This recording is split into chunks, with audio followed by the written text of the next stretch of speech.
Dalam Islam ini ada amalan yang sangat singkat, pendek sekali. Tapi itu kalau pahalanya ditimbang, kata Nabi, orang zikir setengah hari, mulai dari sudah subuh dia zikir sampai menjelang duhur, itu kalau dikali 10 kali lipat, itu zikirnya mulai dari pagi sampai menjelang duhur, itu masih lebih rendah nilainya daripada zikir ketika ini dibaca 3 kali. Makanya Bapak hafalin. Ini zikirnya orang sibuk yang selalu kejar penjual, pembeli. Karena ada orang begitu, Pak. Selesai assalamualaikum, lampu langsung lompat keluar. Iqamat orang baru masuk. Selesai salam imam langsung lompat keluar. Bahkan ada yang lebih parah, menghadap keluar memang sandalnya. Dia bilang tinggal pasang kaki langsung lari. Itu kan ada, tapi tidak ada di sini, kan tidak ada. Cuma di sana banyak itu. Tidak ada di. Pakai ini tawadhu sekali ya. Ngaku bodoh tapi baca ayatnya canggih. Emang begitu orang alim ya. Barakallahu fikum. Kemudian apa nanti dampaknya ke sini? Imam Bukhari, Imam Muslim itu periwayat hadis, tapi bukan mujtahid, tidak berfatwa. Imam Bukhari, Imam Muslim itu tidak berfatwa, hanya mengumpul hadis. Makanya disebut muhandisin, karena dia periwayat hadis. Berapa hadis yang diriwayatkan Imam Bukhari? Itu 7 ribuan. Imam Muslim itu 9 ribuan. Nah, orang baru bisa berfatwa kalau tahu menguasai 500.000 hadis Nabi. Nah, jadi kalau ada ustaz naik ceramah di mimbar mengatakan, menurut saya, berarti dia sudah hafal 500.000 hadis Nabi. Itu harus ditahu dulu. Itu syarat fatwa itu. Ini baru hafal tahu hadis.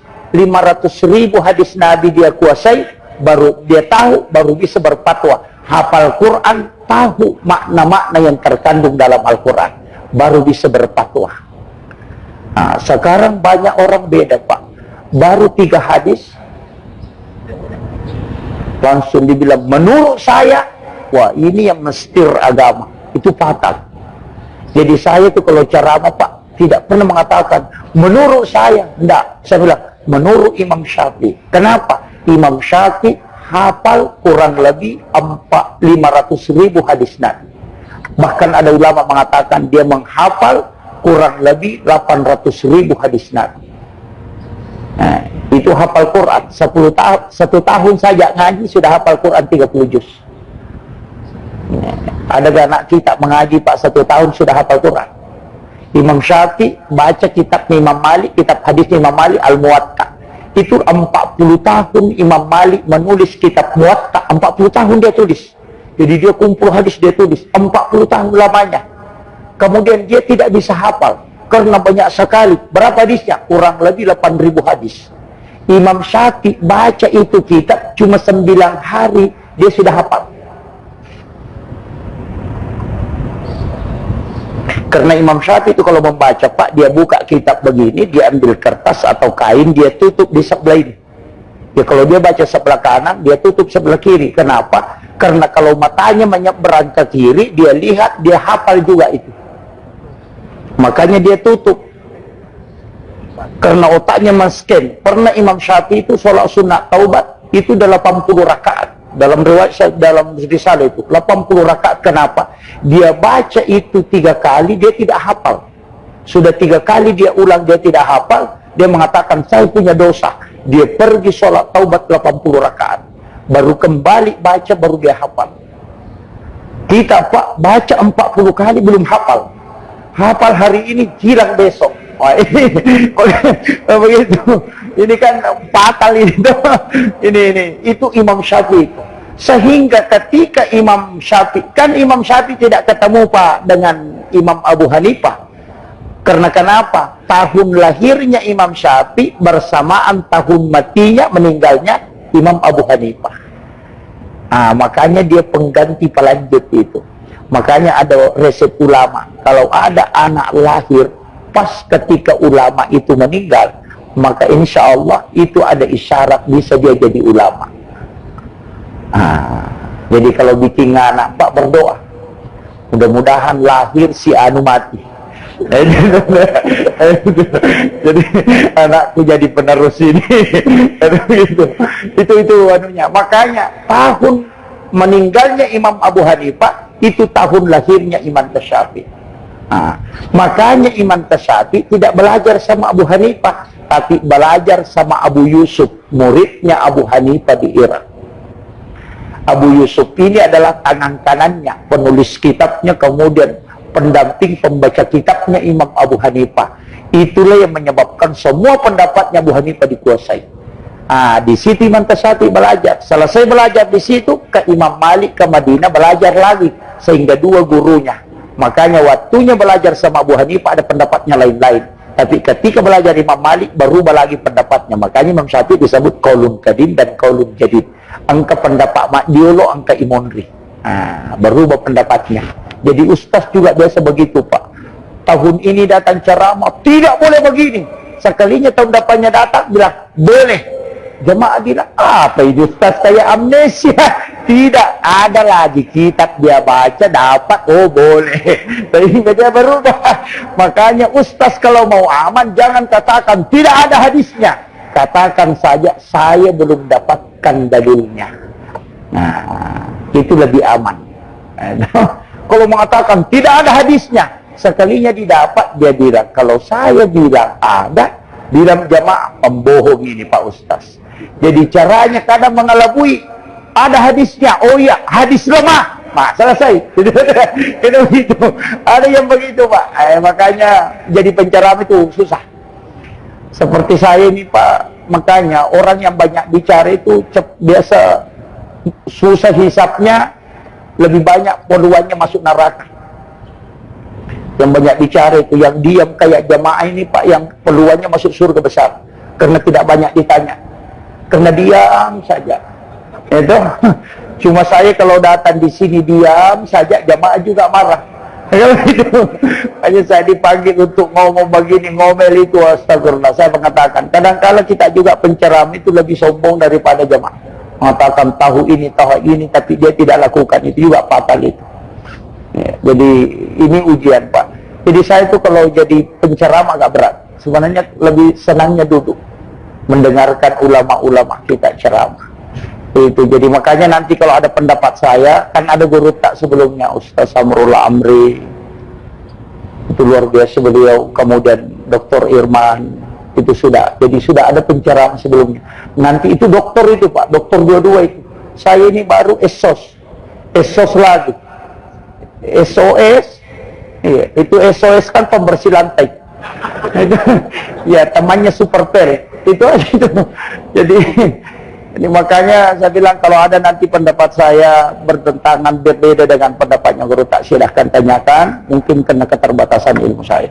Jadi nanti saya akan cari dalilnya di mana. Bisa juga karena perbedaan memang fikih ulama. Ini penting saya sampaikan supaya jangan menghukumi ustaz. Dia bilang mana ustaz pembohong ini. Karena begitu jemaah, Pak. Langsung dia bilang mana yang bohong, mana yang benar. Karena padahal itu dua-duanya boleh. Kemudian ini yang nanti berbeda. Jadi ulama, ini nih yang pokoknya, Pak. Imam Bukhari, Imam Muslim itu fikihnya bermazhab Syafi'i. Imam Muslim dengan Imam Bukhari, Abu Daud, Tirmizi, Nasai, itu semua fikihnya fikih Syafi'i. Kenapa dia lari ke fikih Syafi'i padahal dia meriwayatkan hadis? Dia mengatakan apa? Saya tidak berani mengambil fatwa karena hanya saya mengumpulkan hadis.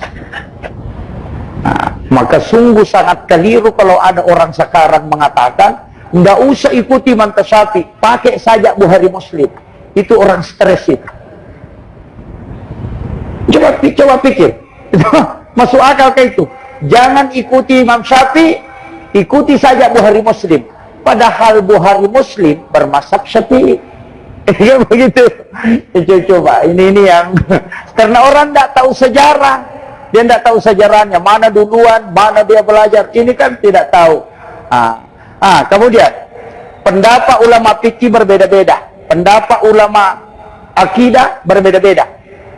Nanti kan begini, itu kayak Mu'tazilah, Jabariyah, Qadariyah. Allah itu ada di atas, di langit.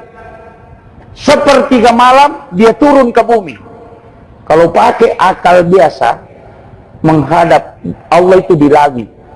Kemudian kalau sepertiga malam turun ke bumi, kalau dia turun ke bumi berarti langit kosong. Coba. Itu kan kalau mau pakai akal pendek. Sama begini Pak. Kalau sholat menghadap ke kiblat itu, apa itu syarat atau rukun? Rukunnya. Kalau sholat harus menghadap ke kiblat atau tidak? Harus. Kalau ada orang sholat tidak menghadap ke kiblat, sah atau batal? Kecuali kan dia tidak tahu. Tahu maksud saya ini. Dia tahu apa batal atau tidak? Batal. Ulama mengatakan kalau menghadap ke kiblat itu sah sholat, tapi kalau tidak menghadap ke kiblat sholat batal. Nah itu kalau sholat kan biasa tidak menghadap ke kiblat. Kenapa bisa? Coba sujud. Menghadap ke mana? Ke tanah tuh? Bukan ke kiblat. Makanya kalau fikih itu begitu Pak. Itu yang dianukan, makanya ulama itu berdiri itu baru menghadap ke kiblat. Kalau sujud itu menghadap ke tanah. Ya begitu. Dari situ ulama mengatakan, oh ketika berarti itu menghadap ke sini tidak salah masalah hukumnya. Sama juga dengan ini. Makanya ada orang itu Pak, kalau sudah sholat Jumat dia sholat duhur. Ada kan itu? Selesai sholat Jumat dia sholat duhur 4 rakaat. Kenapa? Dia mengatakan bahwa sholat Jumat tidak menggantikan sholat duhur. Karena sholat Jumat boleh tidak dikerjakan, kalau sholat duhur mustahil dilakukan. Alasannya apa? Kalau orang sakit, Pak, boleh tidak sholat Jumat? Tidak wajib. Musafir tidak wajib sholat Jumat. Hujan keras tidak wajib sholat Jumat. Berarti kalau ada sesuatu boleh tidak dikerjakan, dia tidak wajib. Dia cuma sunnah. Itu alasannya sehingga dia sholat duhur, karena bukan pengganti. Tapi kita pakai mazhab Syafi'i, tidak. Nabi kalau sudah sholat Jumat tidak lagi sholat duhur, berarti itu pengganti. Nah, yang mana mau diikuti? Tidak usah salahkan Pak. Kan berdebat itu. Kalau itu juga dipakai salah. Dia mengatakan khutbahnya harus bahasa Arab, karena khutbah itu kan 2 rakaat. Kalau kau bahasa Bugis, bahasa Indonesia, berarti kau sholat pakai bahasa Bugis. Tidak salah gitu. Kan itu alasannya. Tapi kalau mau dipakai, Pak, khutbah pakai bahasa Arab, biar dia pakai bahasa Arab. Tapi kan khatibnya menghadap ke timur, bukan ke barat. Salah juga itu. Begitu. Inilah yang menyebabkan banyak perbedaan-perbedaan. Makanya jangan pusing nanti kalau ada yang saya sampaikan bilang, kenapa berbeda? Itu karena masing-masing punya hadis yang berbeda. Lain dia kaidahnya. Ulama kan juga begitu Pak. Kaidahnya lain. Sama juga ulama tasawuf. Kalau kita nanti menyentuh kemaluan tanpa pelapis, bersentuhan kulit suami istri, itu kan batal wudu. Ingat, suami istri itu Pak, sentuhan tanpa pelapis batal wudu. Istri itu bukan muhrim kalau Syafi'i, bukan muhrim. Jadi jangan bapak bilang istri saya muhrim saya. Oh enggak, kalau Syafi'i bukan. Karena muhrim mahram itu syaratnya 2, tidak boleh dinikahi dan tidak boleh digauli. Nah istri kan dinikahi, digauli itu, makanya dia bukan muhrim. Kalau Syafi'i itu alasannya. Jadi kalau bapak sentuh istrinya tanpa berlapis, batal wudu kalau menurut Syafi'i. Karena istri bukan muhrim. Tapi Aisyah kan mengatakan tidak. Nabi pernah berwudu, kemudian mau pergi sholat, dia singgah mencium istrinya, kemudian pergi sholat, tidak berwudu lagi. Berarti tidak apa-apa. Imam Syafi'i mengatakan, apanya yang dia cium? Kalau kepalanya kan ada jilbabnya, kan ada pelapis. Bilang lagi Aisyah, tidak. Pernah saya tidur bersama Nabi, tengah malam saya bangun, saya cari Nabi, kan tidak ada lampu. Saya cari Nabi, cari, tidak dapat. Saya pokoknya cari. Saya pegang kakinya Nabi, saya ikuti. Ternyata Nabi sujud. Seandainya batal wudunya kalau istri sentuh suaminya, maka Nabi berhenti sholat. Imam Syafi'i mengatakan, apakah Nabi sholat? Cuma dia sujud itu. Tidak semua orang sujud itu sholat. Jadi makanya beda tuh. Jadi berdebat memang itu Pak. Tidak ada selesainya kalau kita melok cuma pengewa si geta uralo mawami. Kan begitu. Makanya saya sampaikan pokoknya Kalau ada pendapat, silakan pilih. Mana kita mau pakai, yang udah semua pakai dalil, Pak. Semua pakai hadis. Cuma ada nanti karena dia tidak temukan hadisnya. Seperti Abu Hanifah. Wudu sholat maghrib tidak boleh dipakai sholat isya. Wudunya sholat duhur tidak boleh dipakai sholat asar. Jadi kalau bapak sudah wudu sholat maghrib, nah masuk isya pergi lagi berwudu. Itu pendapatnya Abu Hanifah. Kalau sudah sholat namun mengaji, pergi lagi berwudu. Tidak boleh wudunya sholat dipakai mengaji. Itu Imam Abu Hanifah. Kenapa? Dia tidak temukan hadisnya Aisyah yang mengatakan Nabi sering wudu sholat maghribnya dipakai sholat subuh. Nah, bahkan saya dapat pendapat di Risalah, Pak. Ini yang agak beratin. Imam Ahmad bin Hambali itu 30 tahun wudu sholat maghribnya dipakai sholat subuh. Tidak pernah tidur satu malam pun dalam 30 tahun itu. Hanya mengkaji agama. Nah, bayangkan itu. 30 tahun. Wudu sholat maghribnya dipakai sholat subuh. Nah, itu ulama. Makanya Ahmad bin Hanbal itu menghatamkan Al-Quran 2 kali sehari semalam. 1 kali di luar sholat, 1 kali di dalam sholat. Adakah orang di Timika ini Pak hatam 2 kali Qurannya sehari semalam? Ada. Sholat sunnah dia hatamkan 1 kali. Di luar sholat dia hatamkan 1 kali. Di 2 kali hatam Qurannya. Berarti kalau 1 bulan 60 kali hatam Quran. Kalau kita bisa Pak, bahkan 100 kali bisa baca surah Al-Ikhlas. Itu aja. Ini. Nah, kemudian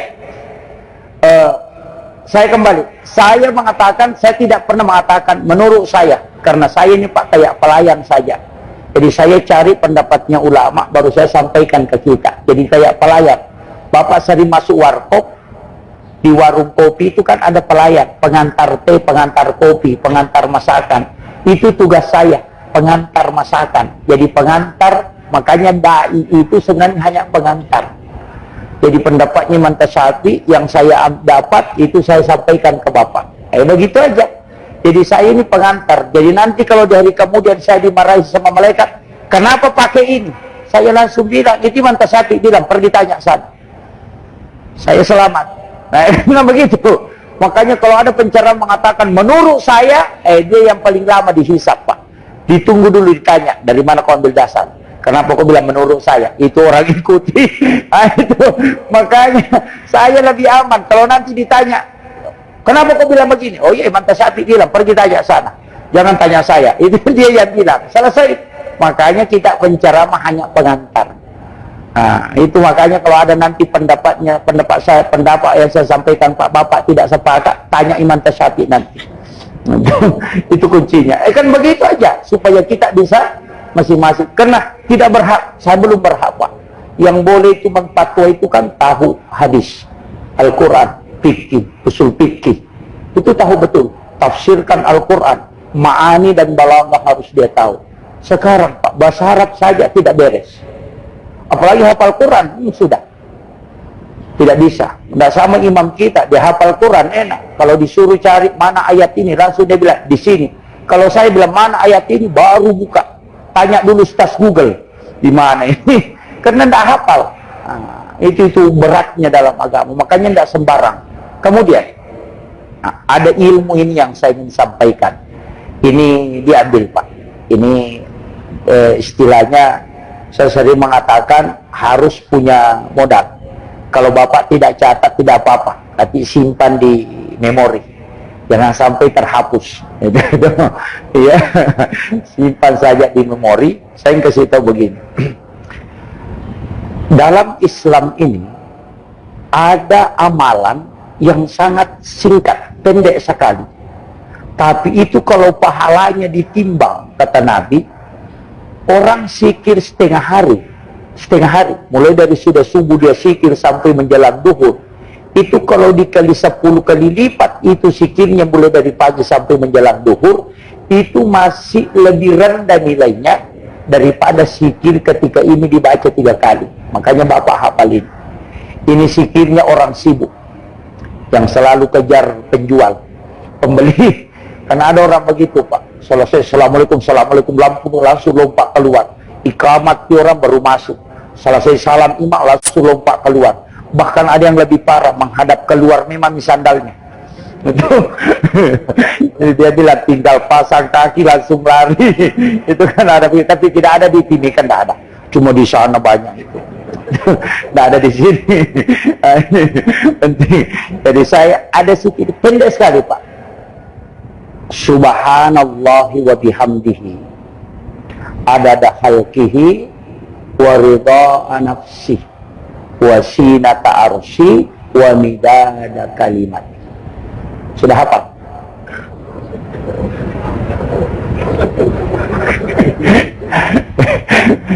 Tapi tidak apa-apa. Jadi saya ulang. Subhanallahi wa bihamdihi adada khalqihi wa ridha nafsi wa sinata arsy wa midada kalimat. Belum dihafal? Satu kali lagi. Kalau tidak hafal sholat sunat taubat 80 rakaat. Subhanallahi wa bihamdihi adada khalqihi wa ridha nafsi wa sinata arsy wa midada kalimati. Siapa yang membaca 3 kali kata Rasulullah, itu zikir setengah hari itu kalau dikalikan 10 kali lipat, itu masih lebih berat 10 kali lipat dibanding yang dibaca setengah hari. Inilah zikir yang paling bagus dibaca kalau kita sibuk sekali. Nah, misalnya ada kegiatan mendesak, baca itu. Makanya dianjurkan baca 3 kali. Kalau Bapak biasa nonton potongan videonya Gus Baha Nurdin Nur Salim, Gus Baha itu biasa selalu itu mengawali dengan zikir itu. Kalau kita sudah baca itu 3 kali, Pak Bapak sudah untung sekali. Makanya biasa saya baca itu kalau subuh. Nah, kenapa? Kalau itu 3 kali Bapak ikuti saja dalam hati, itu sudah hampir sama dengan setengah hari Bapak berzikir. Nah, ini untuk zikirnya orang sibuk Pak, lalu dalik yang tidak bisa lama duduk di masjid. Karena memang itu Pak, iblis itu 9 anaknya. 9 anaknya. Anak pertamanya itu diutus ke orang yang berjamaah. Jadi kalau ada orang nanti ikamat orang baru masuk, selesai salam langsung lompat keluar, oh itu anak pertamanya iblis itu. Nah, tapi tidak ada di sini, tidak ada. Artinya anak pertamanya iblis yang mempengaruhi dia supaya tidak tinggal lama duduk di dalam masjid. Itu makanya di masjid itu tempat yang istimewa Pak. Makanya kalau kita masuk itu kan Allahumma ftahli abwabah. Dia bukan babun tapi abwabah. Karena banyak pintu ampunan ada di sini, pintu rezeki ada di sini, pintu rahmat ada di sini, pintu maghfirah ada di sini. Jadi kalau Bapak punya masalah, datang ke sini, ke masjid, sujud, tempat yang terbaik untuk memohon. Makanya ketika kita masuk dibaca Allahumma ftahli abwabah rahmatika. Kalau keluar, Allahumma inni as'aluka min fadlik, minta rezeki yang lebih. Bukan rezeki yang cukup, rezeki yang lebih. Nah, dihafal gitu toh? Hah? Jadi tidak baca itu kalau masuk. La haula wala quwata illa billah. Baca itu. Bilang tidak kuhafal Ustaz. Kalau tidak hafal, pakai yang paling pendek. Apa? Bismillahirrahmanirrahim. Masuk, keluar, alhamdulillahirabbil alamin. Kalau masih tidak hafal itu mati saja.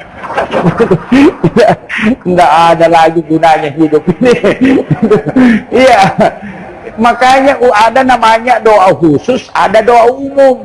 Kalau doa khusus, ini doa khusus, itu istilahnya dihafal memang doanya. Kayak mau tidur, bismika Allahumma ahya wa bismika amut. Itu doa khusus. Tapi kalau tidak dihafal, pakai saja doa umum. Mau tidur, bismillah. Bangun, alhamdulillah. Itu aja.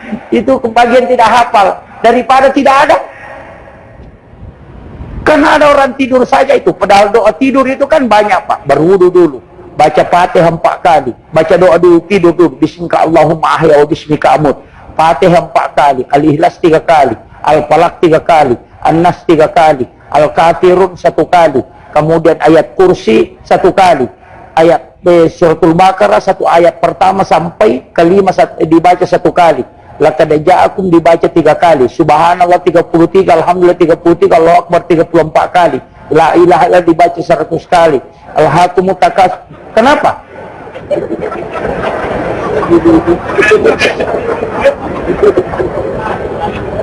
Jadi kalau mau tidur baca apa? Bismillah. Wah, itu doa minimalis itu. Waduh. Kenapa dibaca 4 kali, Pak? Itu hadis Nabi. Siapa yang membaca surat Al-Fatihah 4 kali sebelum tidur, sama dengan bersedekah, itu 400 dirham.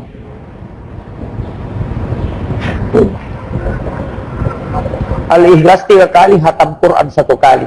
Bahkan itu ditiupkan, kemudian diusapkan ke badan. Itu mandi ayat namanya. Baca basmalah 21 kali. Bismillahirrahmanirrahim. Bismillahirrahmanirrahim.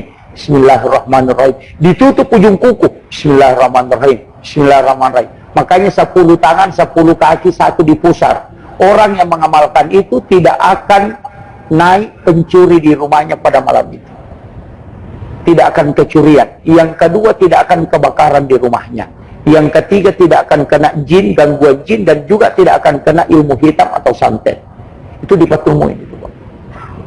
Dan tidak akan kebanjiran rumahnya, kecuali dia bikin rumah di sungai. Itu masalah itu. Ya, ini kalau dia bikin rumah di sungai, ini sudah masuk waktu suruk ya, Pak. Oh iya, alhamdulillah. Jadi insya Allah besok kita sebentar duhur lagi ya, karena ternyata ceramah di sini, Pak, ini parah ini, karena ternyata 4 waktu ini pembunuhan sebenarnya ini. Tapi tidak apa-apa lah, insya Allah mudah-mudahan ada hikmah bisa kita dapat menimba ilmu, manfaatkan di bulan Ramadan. Saya harus banyak belajar, banyak menimba ilmu, karena saya juga mengambil ilmu dari beberapa jamaah. Sering bertanya, oh ternyata hukumnya begini. Saya sering itu. Ketika ada yang tanya, saya tidak tahu, saya buka kitab. Saya buka, oh mana-mana dalilnya. Itu yang membuat kami belajar. Nah, itu. Jadi kalau ada ustaz sudah berhenti belajar, Pak, cuma 1 gurunya, itu fatal itu. Iya, fatal itu. Kenapa? Karena tidak ada perbandingan ilmu. Itu yang bahaya. Itu harus. Sama di penghafal, harus mengambil sanad. Tidak sembarang. Beliau ini punya hafalan ya bersanad. Kemarin kami di Sorong ketemu dengan beberapa penghafal. Jangan sembarang penghafal Quran, Pak. Ada penghafal Quran itu tidak punya sanad hafalan.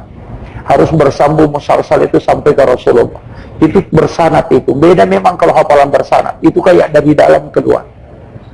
Ada kan yang bagus lagunya, goyang-goyang, kepalanya begini kayak lagu dandut, tapi tidak. Itu kan yang fatal. Makanya Al-Quran ini harus memang diambil secara musalsalah, tidak sembarang.